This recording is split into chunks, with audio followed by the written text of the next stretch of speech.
This week, Big Four brings you news covering Sean Crawford's appointment as Ernst & Young's global insurance leader, a new report from Deloitte on 4G products and services, KPMG's survey on regulations and the economy, a new survey by PricewaterhouseCoopers on global metals M&A, Capgemini sponsoring I4Pharma 2011, and Accenture's contract with Australia's Department of Health and Aging. Each week, Big Four covers key news, events, happenings, opinions, and blogs relating to all the Big Four accounting and consulting firms. You can view this video on our website and on Big Four's channel on YouTube. So, let's start with this week's roundup of the top news.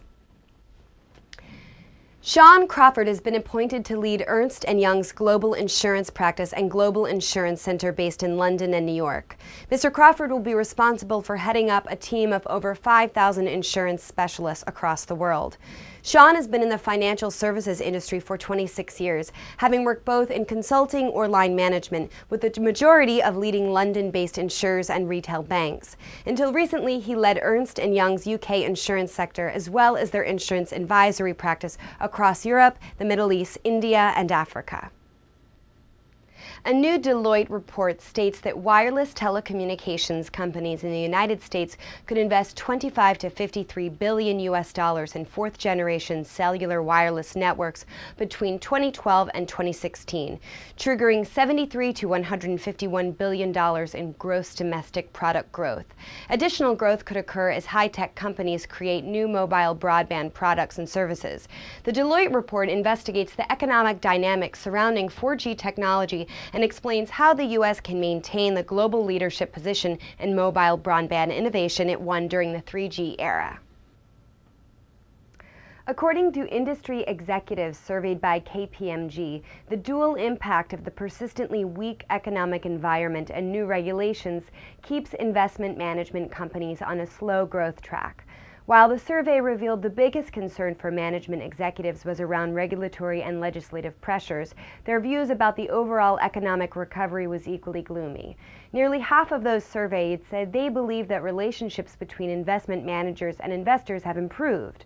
Regulatory and internal control needs is expected to represent the second largest increase in spending over the next year. PricewaterhouseCoopers said that factors that companies need to consider when pursuing deals out of their home markets include vetting third parties, determining the appropriate level of due diligence, and navigating disclosure requirements for certain resources like conflict minerals.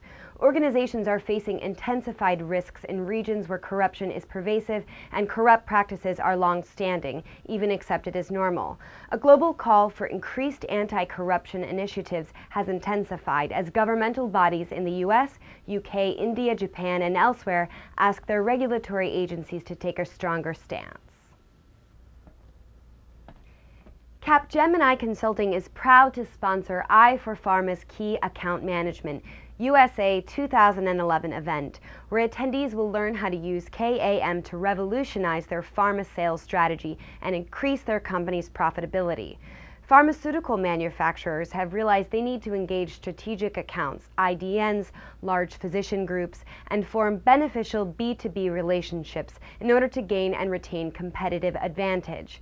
Capgemini said key account management capabilities, account-centric organizational designs, customized clinical pathway solutions, and enabling technologies are the pillars to success when implementing an account-centric engagement model.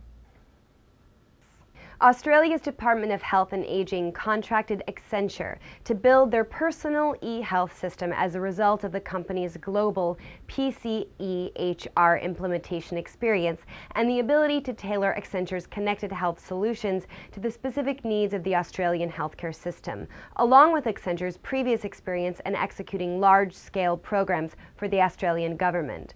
The Accenture team will be supported by Oracle in the management of patient records and Orion Health for the consumer and clinician portals, while Telstra will provide the Cloud I/O hosting model through the Telstra and Accenture Alliance. This has been Katie Morrison with your Big Four Weekly News. I'll see you next time.